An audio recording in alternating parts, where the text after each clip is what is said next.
গ্রামে আসার পর যদি ডাব না খান তাইলে সয় সম্পূর্ণ হয় না গ্রামে আসাটা। গ্রামে আসার পর দেখা যায় গ্রামে সিজনাল ফল, ডাব, আমড়া, পেয়ারা, অনেক কিছুই থাকে, ওগুলো খাওয়া হয়। বেশিরভাগই ডাবটা অনেক আকর্ষণ থাকে ডাবটা খাওয়ার প্রতি। তো আমি এখন ছাদে আছি, এই যে দেখতে পাচ্ছেন, এখন ডাব খাইতেছি। ওয়েদারটা একদম মেঘলা মেঘলা ওয়েদার।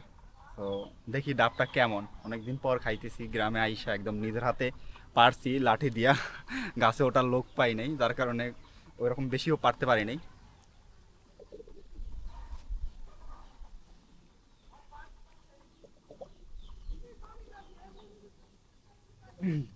পানিটা অনেক মিষ্টি, যদিও বা বর্ষার সিজন এই জন্য একটু কম, আরও মিষ্টি হয় আমাদের গাছের ডাব।